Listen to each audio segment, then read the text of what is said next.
Happier is brought to you by Progressive Insurance. Fiscally responsible, financial geniuses, monetary magicians. These are things people say about drivers who switch their car insurance to Progressive and save hundreds. Because Progressive offers discounts for paying in full, owning a home, and more. Plus, you can count on their great customer service to help you when you need it, so your dollar goes a long way.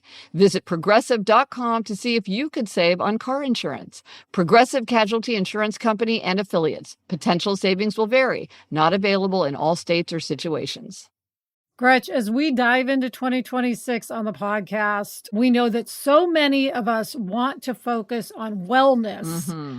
And I love that Whole Foods Market is basically a one-stop shop for wellness. You can get great lean protein. You can find good vitamins. They have meal shortcuts. If you're doing dry January, Whole Foods Market has great non-alcoholic beer, wine, and mocktails. Of course, you have to be 21 plus in select states to get those. But it's all stuff you can get for a good price. Yes, you can find examples of nourishing and cost-friendly finds that will help you towards whatever your wellness goal is. And everything follows Whole Food Market's strict ingredient standards. Plus, their 365 brand has delicious and wallet-happy varieties of all kinds of foods that are ready to eat or whatever you're looking for. Shop all things wellness at Whole Foods Market. Lemonada.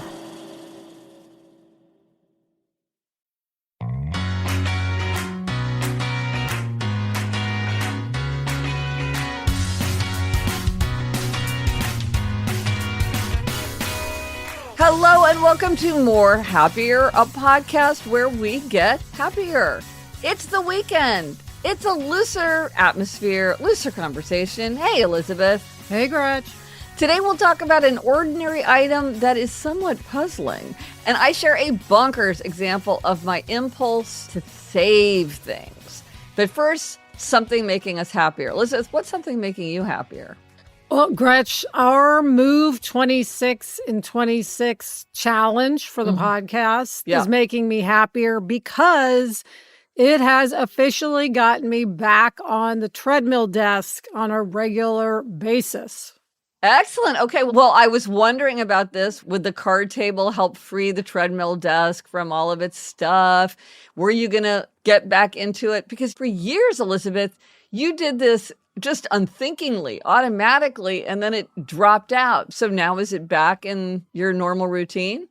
Yes. I just decided, okay, once we decided Move 26 was the challenge, I was said, okay, my way to make sure I achieve this challenge is to use the treadmill desk.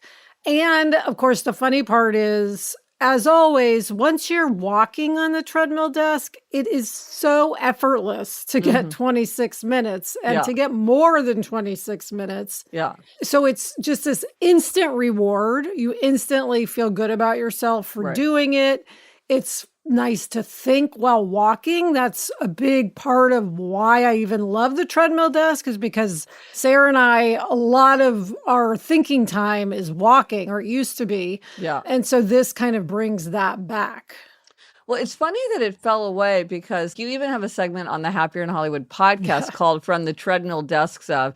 Because there's the famous story where I offered to get you a treadmill desk as a gift, but I asked your permission because it's such a cumbersome thing to have. You thought about it, you agreed, and then the moment you told Sarah you were going to do it, she said, well, I'm going to get one too, because it would be ridiculous for one person.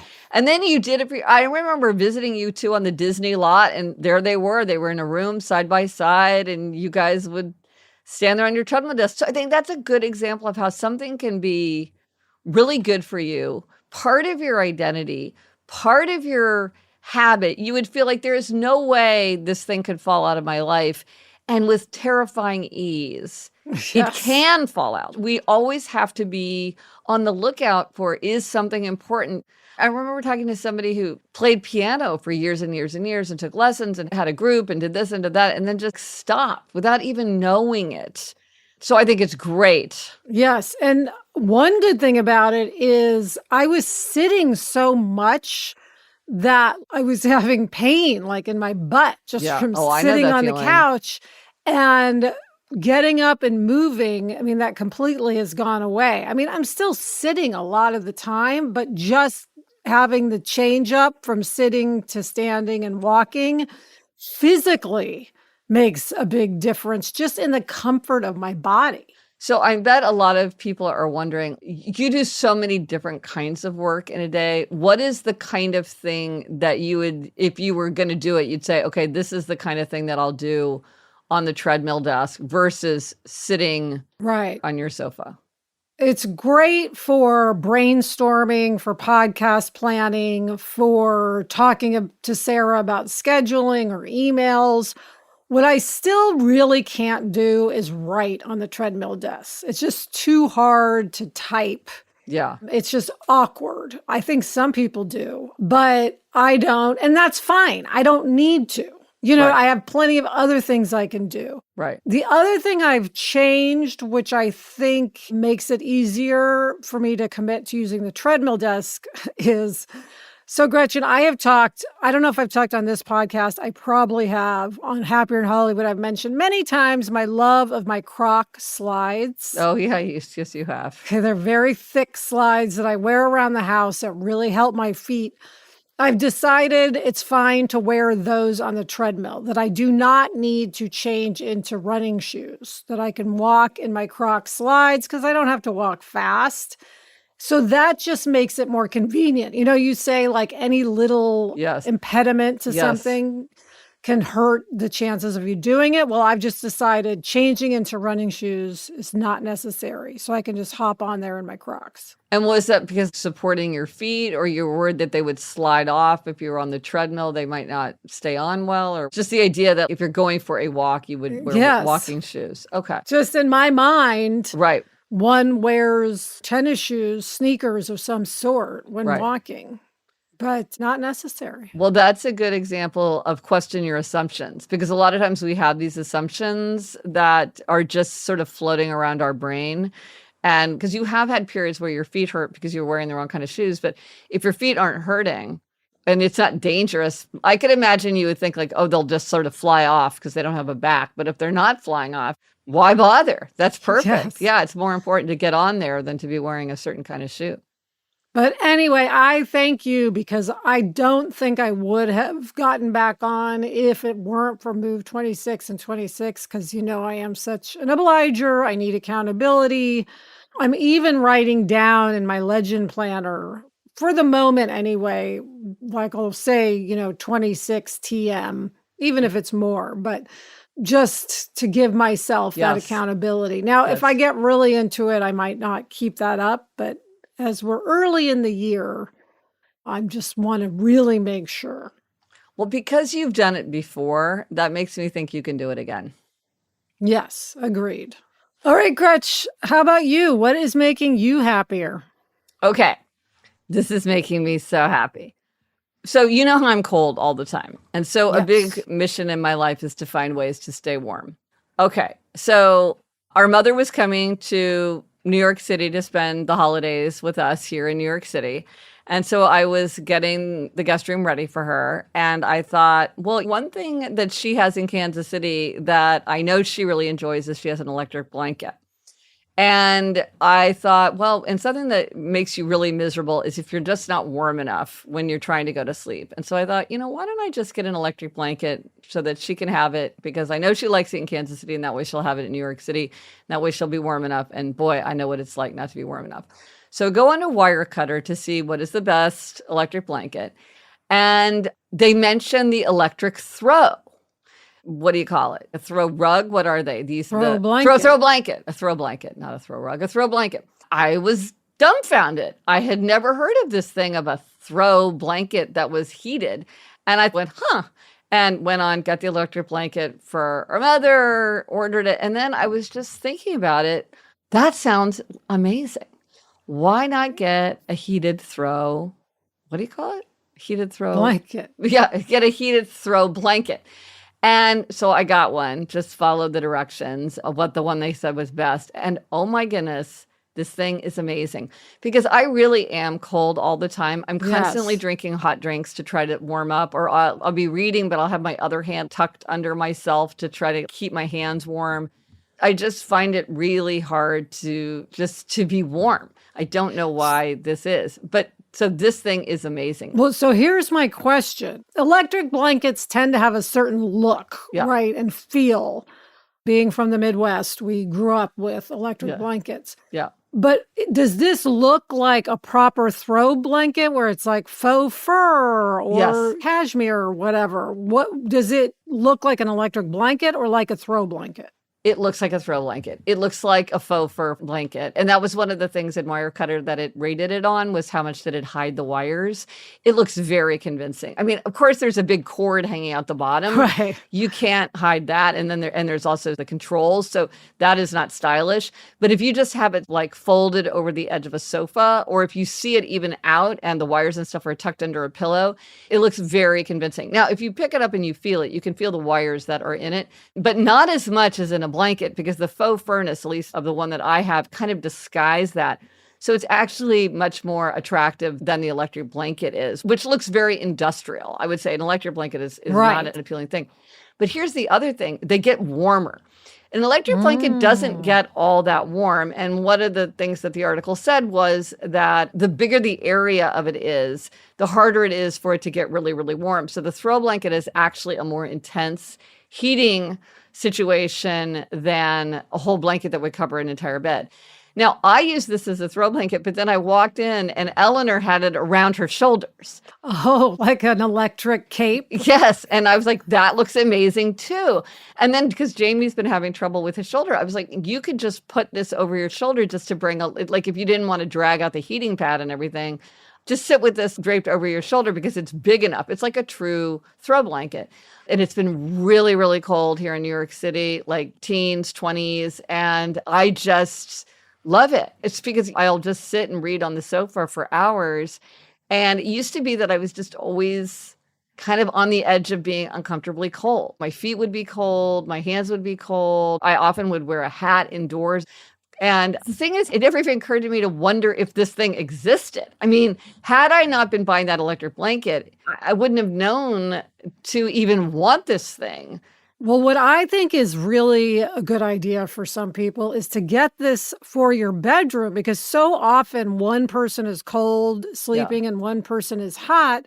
You could put this on top of the covers. Yeah. On one side of the bed, and you could have a proper electric blanket, but just on one side of the bed. Or I would love to have this for reading in bed, because a lot of times when I read in bed or take a nap, I'd rather not get under the covers. Yes. I'd rather be on top of the covers. Yes. But then I'm always searching for, what do I want to put over me? Oftentimes I just put a robe over.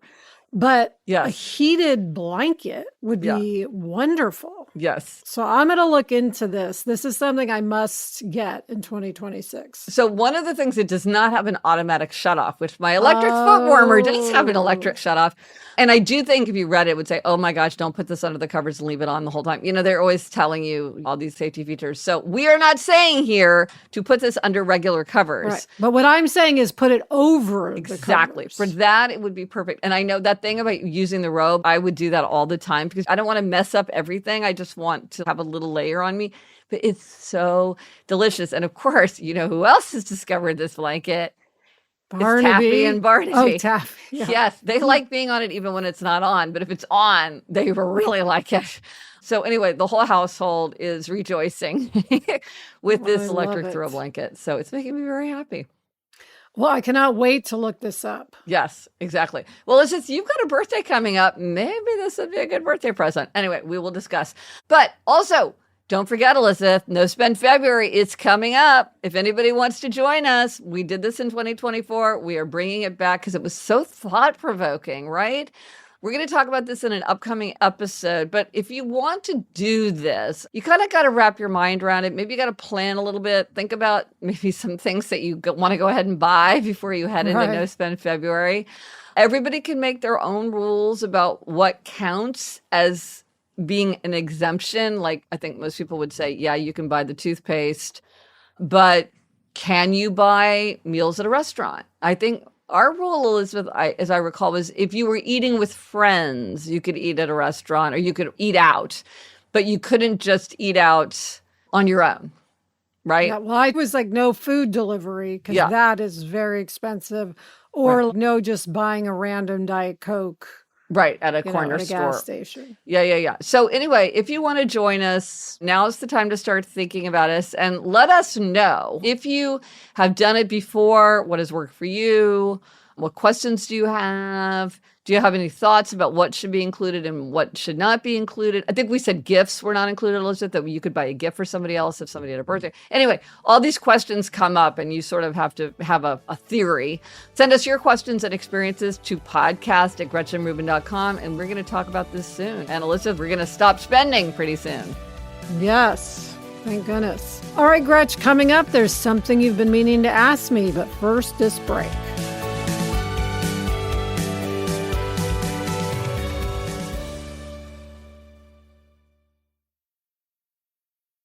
So, Gretch, Adam has been trying to cook more, but, it's a new thing in our family, partly because Jack really wants to make sure he's getting enough protein. And Hungry Root makes it so much easier. It is the easiest way to eat healthy. Hungry Root basically works like a personal nutrition coach and a shopper in one by planning, recommending, and shopping everything for you, which is so key because we don't want to spend a lot of time shopping. They take care of weekly meal planning, recommending healthy recipes tailored to your tastes and your nutrition preferences and health goals. Take advantage of this exclusive offer. For a limited time, get 40% off your first box, plus get a free item in every box for life. Go to hungryroot.com/GretchenRubin and use code GretchenRubin. That's hungryroot.com/GretchenRubin, code GretchenRubin to get 40% off your first box and a free item of your choice for life. Okay, Gretch, we're back. There's something you've been meaning to ask me. Okay, this is something that just has me puzzled. This is an ordinary item, and I'm like, what is this about? And that is the coffee table book. I mean, what is up with the coffee table book? Meaning, why does it exist? Yeah, Or okay. You don't like a coffee table book? No, I'm puzzled by it. Okay, so by a coffee table book, what I am talking about is an oversized book, right? It's usually very beautiful. It's hardback. It might have color photos. It's got really nice paper, but it's typically something that you wouldn't actually think someone would read, right? And it will be marketed as a coffee table book, which to me means this is a book that no one's actually going to read. They're just going to put it on a coffee table. But if it's just going to be a coffee table book, it could be blank on the inside. Like, why go to all the trouble to do some gorgeous photo array? It's just, you could almost have blank pages in a coffee table book. And yet, of course, you want it to be nice. You want it to be a real book. That's important. No one believes more than I do that books furnish a room. I love having books in a room. I think it's so compelling and engaging and inviting. What do you think about the coffee table book? Well, I have a couple of thoughts on the coffee table book. One, I do think there's this decorating principle, right, about having things at different heights. And Yeah. so a coffee table book allows there to be multiple heights on Yeah. a coffee table. So it's not just this flat surface. Or if you have shelves, like a lot of people don't want to have regular bookshelves in their living room, which is more formal. Yeah. But you could put coffee table books stacked up on a shelf to Yeah. give that depth and layer. So that decorating wise, I do think they make a lot of sense. Well, that's true. And you can adjust it very easily because they're sort of 1 inch or whatever. Yes. You can have the books themselves in stacks. You could put a vase or whatever. That's true. So they're that's very good one. for decorate. And they're very pretty. I mean, they do look very appealing. Yeah. Okay. And then the other thing I think is before cell phones, people probably looked at coffee table books a lot more because you might be waiting in a lobby somewhere that had coffee table books or even sitting in someone's living room for whatever reason. And if you didn't have a cell phone, you probably would pick up a coffee table book and look through it. Right. Instead of like an old magazine, you're like, oh, I'll look through this Gemstones of North America Yeah. or whatever. Yeah. Now, I Yeah. think now people just look at their phones, so they're Well, probably not looked at nearly as much. It would be interesting to know, Gretchen, what the advent of cell phones did to the sales of coffee table books. Like, I wonder if they are as popular now as they once were. Like, is Gen Alpha going to be decorating their apartment with coffee table books, or are they just going to slowly fade away? but on the other hand, I think that I've read that people are into books as prestige objects, even Okay. that they'll buy them to have them, even if they're not going to read them, in a way that a true reader would disdain that. But they're also signifiers. Like if Yeah. you have a coffee table book that's mid-century architecture, that tells people this is an interest. Yes. We have a prized coffee table book that has one of my sister-in-law's paintings in it. Sure. Yes. That is definitely like, this is our family. That's like a signifier. Yeah. So I think they also serve that purpose for people. They're like identity items. Yeah, that's true. And maybe if somebody was over that you didn't know very well, you could use it as a conversation starter. Yeah. One of the coffee table books that I actually do often look through is old New Yorker covers, because I've written many times about the very weird mix of emotions that I get when I look at New Yorker covers for some reason. Mm-hmm. But if somebody was said to me, "Oh, Gretchen, why is it that you have this book on your coffee table?" I could be like, "Oh, have I not told you about the strange mix of emotions that I get whenever I get New Yorker covers?" Or I have a lot of coffee table books, one that are about JFK, because there were a huge number of photograph books about JFK, which I have because I wrote a biography of JFK. And so if somebody was, "Wow, you got a lot of books about JFK," I'd be like, "Yes, because I wrote this biography of him." Or all my color books. Many of those are coffee table books. And that makes sense because they're all about color. And so there are all these beautiful illustrations and plates of different kind of color wheels. And I have a collection of books that are like the history of black, the history of green, yellow. And you can imagine they're very beautiful. I guess part of what bothers me is because I love books so much, I feel like a book wants to be read. And a book doesn't want to be just there and be like, "Oh, nobody's expecting to read me. Nobody cares about me on the inside. People are just looking at my beautiful outside and nobody's cracking me open.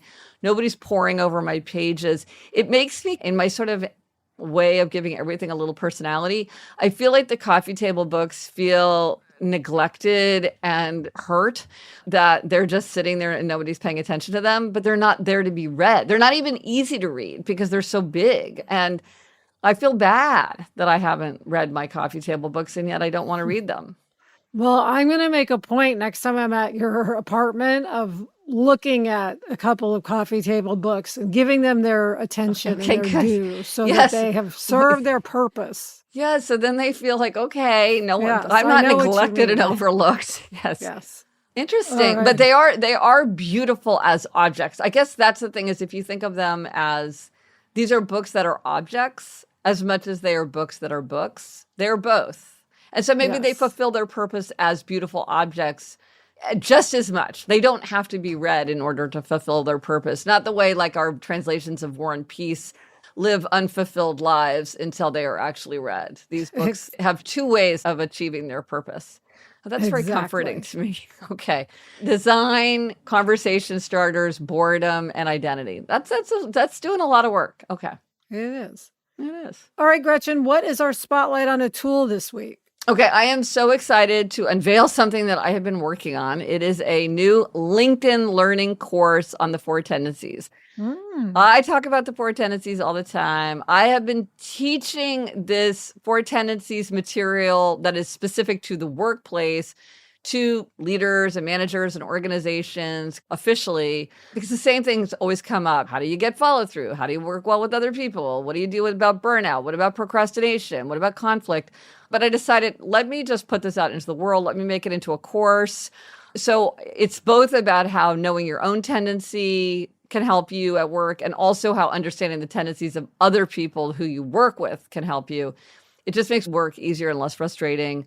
So it's helpful if you work on your own, if you have a team, if you're a manager. It comes in all different ways. And so if you go to LinkedIn/4 tendencies, you can find out all about it. So useful. I hope so. All right, Gretch, coming up, there's something you've been meaning to tell me, but first, this break.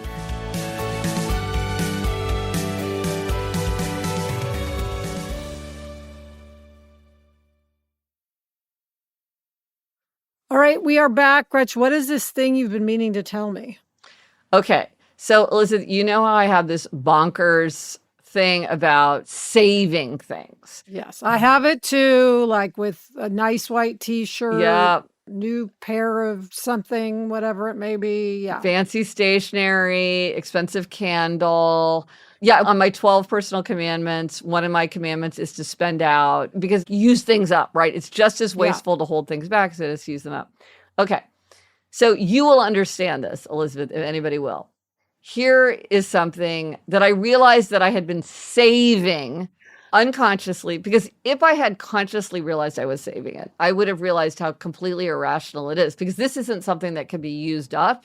And in fact, it will probably become obsolete. So there's no reason to save it. It's very wasteful to save it. But here is what I was saving. I had been saving a power adapter and a lightning cable for charging for a phone. Both of these I found in different parts of my apartment. They were brand new. Like the cord still had the paper things that holds the cord in the perfect circle. They were brand new, but I hadn't consciously saved them. But unconsciously, I know that I was like, oh, I'm going to put this aside. I'm going to keep it new and fresh and untouched until I looked at them and I'm like, this makes no sense whatsoever.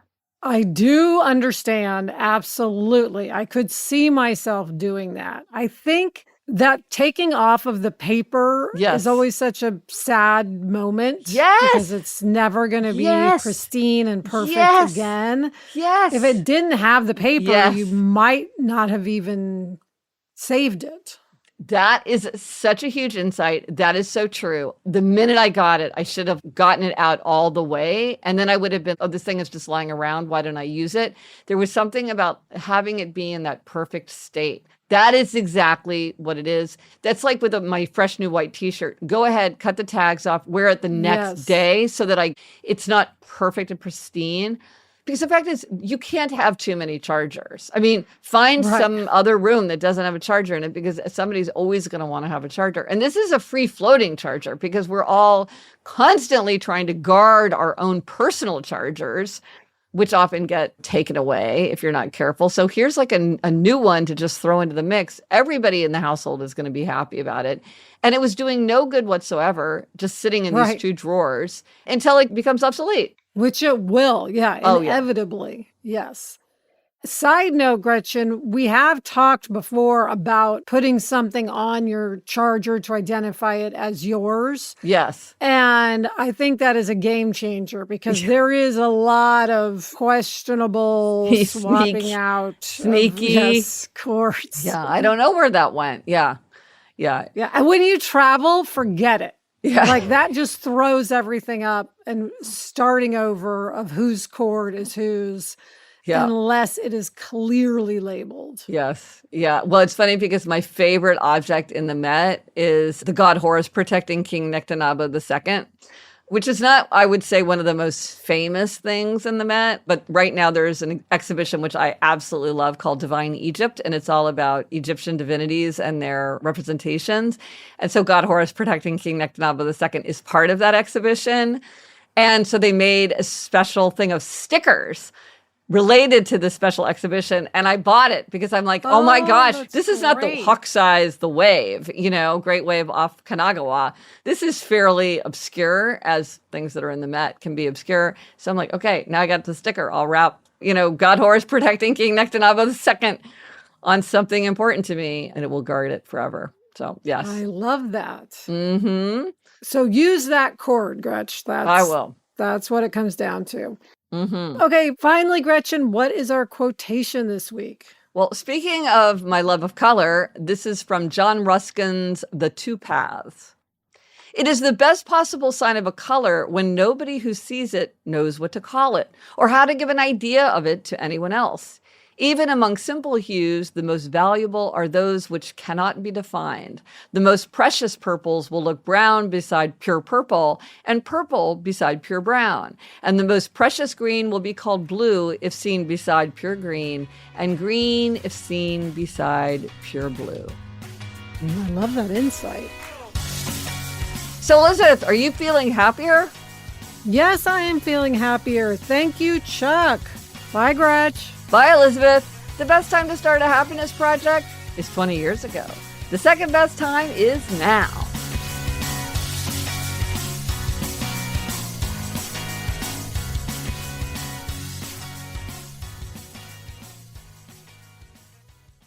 Here's a question for you that might be worth talking about at some point. Yeah. My brother-in-law plays basketball every Sunday and he loves it, but he often gets injured. Like he'll get a broken finger or a loose tooth or whatever. Ooh. Oh, wow. Big stuff. Yeah. What does one do? Do you keep playing because you love it, or do you stop because it's, dangerous? Huh. Think about that. Is there one person who's creating this injury, perhaps? Like Good on the question. other team? I don't think so, but that would be a good question. Okay, something to ponder. Okay.